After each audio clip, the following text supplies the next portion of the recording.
Yang saya hormati para alim, para sepuh, para asatid, para kiai, para hadirin, para jamaah yang dirahmati Allah. Bismillahirrahmanirrahim. Assalamualaikum warahmatullahi wabarakatuh. Alhamdulillahirabbil alamin. Walhamdulillahilladzi hadana subulas salam wa afhamana bi syari'atin nabiyil kiram. Asyhadu an la ilaha illallah wahdahu la syarika lah wa asyhadu anna sayyidana Muhammadan abduhu wa rasuluh la nabiyya ba'dah. Rabbi shrah li sadri wa yassir li amri wahlul 'uqdatam min lisani yafqahu qawli. Alhamdulillah, para hadirin, para jemaah yang dirahmati Allah. Kita dipertemukan kembali oleh Allah dengan bulan suci yang hampir semua dari kita menunggunya. Malam ini kita masuk di malam keberapa? 17 ya? 17 ya? Ya, kita masuk di malam ke-17. Para ulama dominan, para ulama mengatakan bahwasanya di malam ke-17 itulah diturunkan yang namanya Al-Quran sebagai pedoman hidup kita. Dan bahkan secara tegas dalam surah Al-Baqarah sendiri ketika berbicara tentang bulan Ramadan, yang disebutkan di dalamnya juga adalah bahwasanya syahrul Ramadan alladzi unzila fihil Quran. Bulan Ramadan yang di dalamnya diturunkan Al-Quran sebagai apa? Hudan linnas, sebagai petunjuk bagi manusia. Para hadirin, para jemaah yang dirahmati Allah, ketika berbicara tentang prinsip yang ada pada nuzulul Quran atau turunnya Al-Quran, momentum turunnya Al-Quran, biasanya yang dibicarakan itu adalah Quran itu turunnya bagaimana, Quran itu qiraahnya ada berapa dan lain sebagainya, gitu ya. Kita semua hampir tahu bahwasanya para ulama ketika berbicara tentang Al-Quran itu turunnya apakah langsung turun atau turun berjenjang, gitu, para ulama menjelaskan bahwasanya Quran itu dua kali, paling tidak mengalami dua kali gelombang, gitu ya. Yang pertama ditulis, dibentuk oleh Allah, diciptakan oleh Allah ya, dalam satu kali, kemudian dalam bentuk yang utuh ya, di Lauhil Mahfuz, kemudian diturunkan ke langit-langit dunia. Kemudian diturunkan dari situ, dari langit-langit dunia kepada Rasulullah SAW, diturunkan berdasarkan apa? Kondisi, berdasarkan kejadian dan lain sebagainya. Maka itulah kenapa ada yang namanya asbabun nuzul. Kalau kita mempelajari ilmu Al-Quran itu ada istilah asbabun nuzul. Nah, yang diyakini tanggal 17 Ramadannya itu adalah kejadian di mana Allah menurunkan Al-Quran secara utuh ke langit-langit dunia. Namun ada pendapat-pendapat yang lain yang juga mengatakan turunnya itu tanggal 19 Ramadan. Ada pendapat lain yang mengatakan turun di 23 Ramadan. Baik, terlepas dari itu semua, ini bukan sesuatu yang esensial bagi kita. Mengetahui kapan Al-Quran itu turun, bagaimana jenjang turunnya. Kalau asbabun nuzul itu ranahnya para ulama. Yang ingin saya titik beratkan dalam ceramah malam hari ini adalah sejauh mana interaksi kita dengan Al-Quran.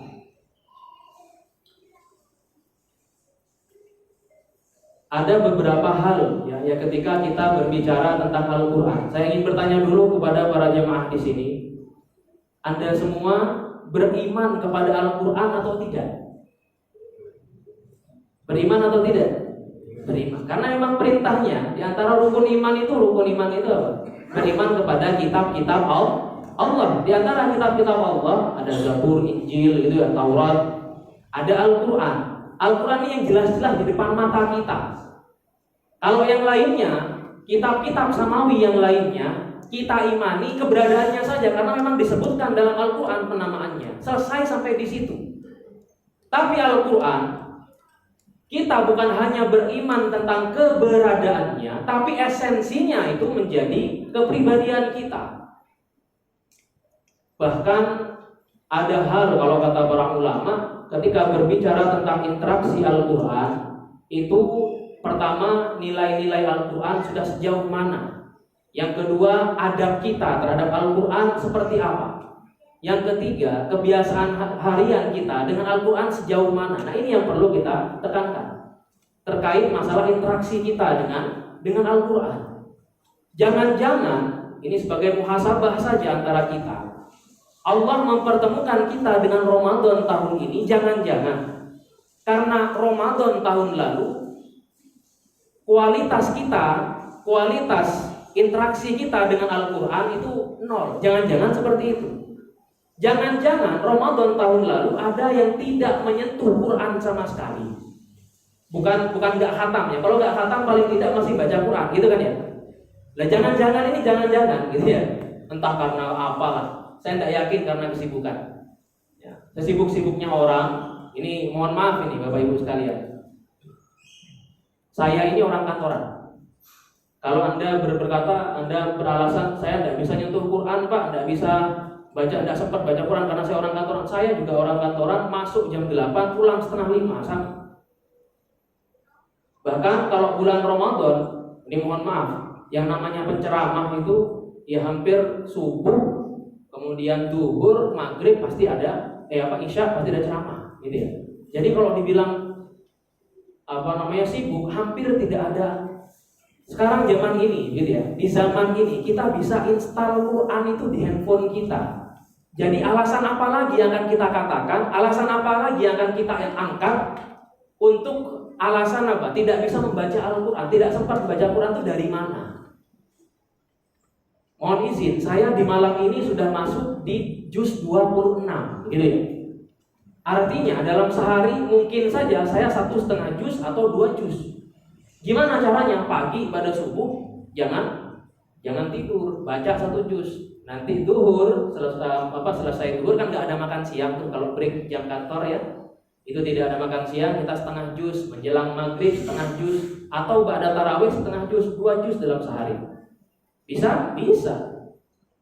Kemauan kita saja yang kadang-kadang malasnya kita ini mengungguli itu. Maka interaksi kita dengan Al-Quran setidaknya adalah membaca Al-Quran itu. Karena kenapa? Ya Al-Quran itu pedoman hidup kita. Kita diperintahkan beriman kepada Al-Quran, menjadikan Al-Quran dikatakan sebagai pedoman hidup kita, tapi tidak pernah kita baca. Ini apa namanya? Saya tidak akan tanya kapan Anda pertama kali baca Quran. Yang akan saya tanyakan adalah, ayo kita muhasabah, kapan terakhir kali kita menyentuh Al-Quran? Jangan-jangan 5 tahun yang lalu terakhir menyentuh Al-Quran, habis itu tidak pernah nyentuh lagi.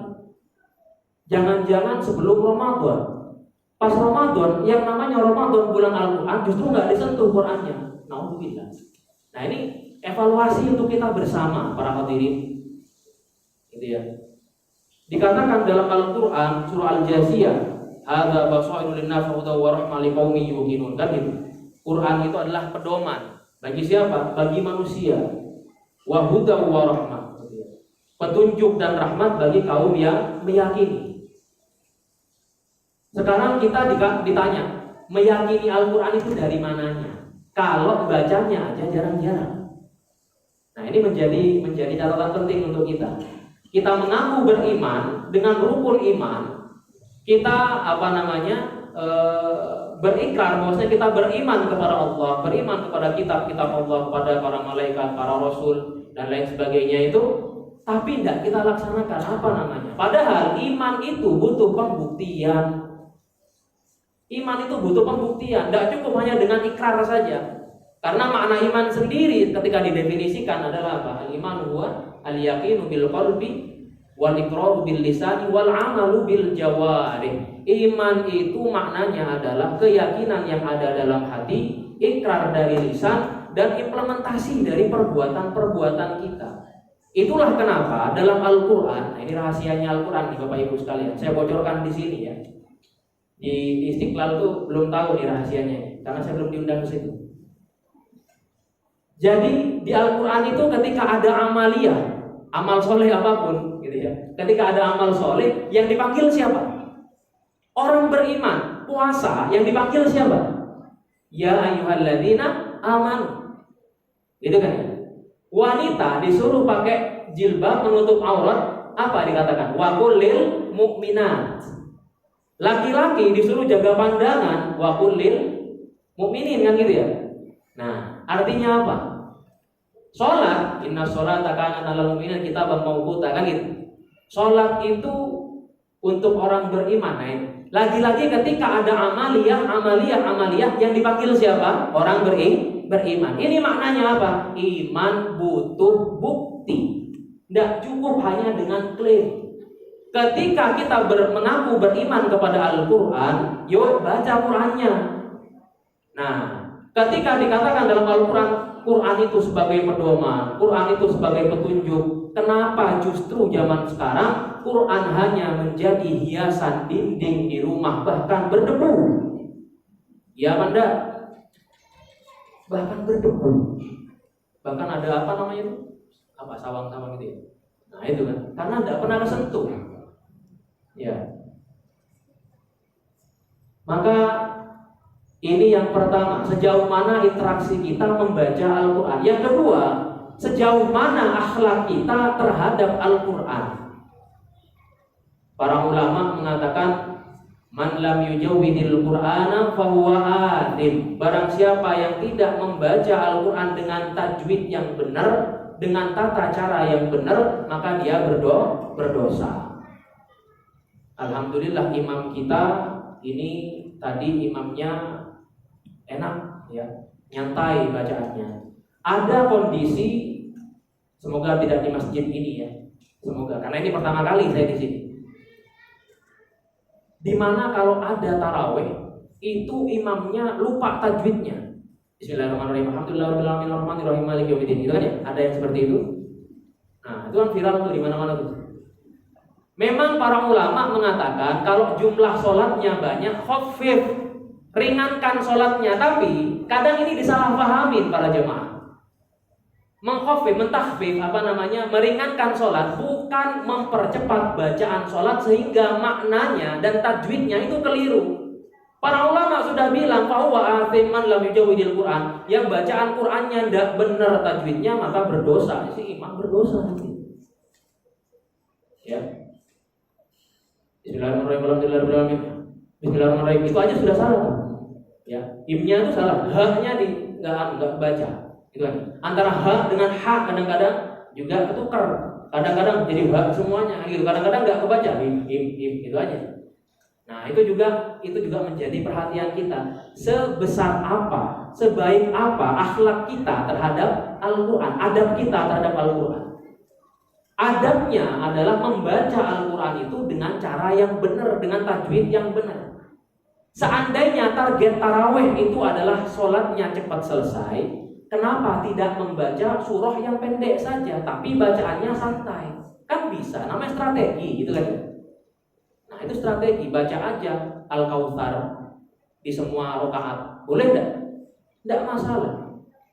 Itu ya enggak juga. Al-Kautsar sama Al-Asr lah paling tidak gitu ya. Inna a'tainakal kautsar fasholli li rabbika wanhar inna syani'aka huwal abtar. 3 tuh ayatnya selesai, langsung ruku. Tapi dengan tumakninah. Nah, itu adab kita terhadap Al-Qur'an. Gitu ya. Maka nuzulul Qur'an ini menjadi malam evaluasi untuk kita semua. Sejauh mana interaksi kita dengan Al-Qur'an, seberapa banyak kita ini membaca Al-Quran. Yang kedua, sejauh mana adab kita terhadap Al-Quran. Lalu yang ketiga adalah sejauh mana kita menjadikan Al-Quran sebagai pribadi kita, sebagai kepribadian kita. Maka Rasulullah itu dikatakan qulubu Al-Quran gitu ya. Rasulullah dikatakan oleh Aisyah itu, Sayyidah Aisyah mengatakan akhlaknya Rasulullah itu adalah Al-Quran. Kalau kita beriman kepada Rasulullah Shallallahu Alaihi Wasallam, maka apa? Ikuti Rasulullah Shallallahu Alaihi Wasallam. Bagaimana beliau berakhlak, bagaimana beliau etikanya dan lain sebagainya. Maka ketika kita mencoba untuk membuktikan semua nilai-nilai keimanan kita dalam Al-Quran, dalam keseharian dan lain sebagainya, berinteraksi dengan Al-Quran, membaca Al-Quran dengan cara bacaan yang benar, beradab terhadap Al-Quran dan lain sebagainya, insya Allah kita masuk dalam kategori hamba Allah yang bertakwa. Predikat takwa di bulan Ramadan, la'allakum tattaqun, itu Bapak Ibu, itu bukan disematkan oleh Allah kepada orang yang selesai puasa di bulan Ramadan masuk bulan Syawal. Tidak begitu konsepnya. Orang bisa disematkan predikat takwa itu adalah ketika dia bisa meramadankan dirinya di luar daripada bulan Ramadan nanti. Di 11 bulan lainnya dia meramadankan diri dia.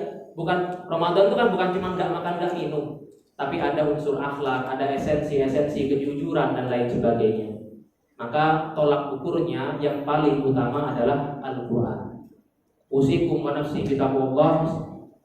Ini saja yang bisa saya sampaikan dalam tausiah pada malam hari ini. Semoga ini menjadikan manfaat untuk kita semuanya, untuk saya pribadi, evaluasi untuk saya pribadi dan untuk para jemaah sekalian. Wassalamualaikum warahmatullahi wabarakatuh.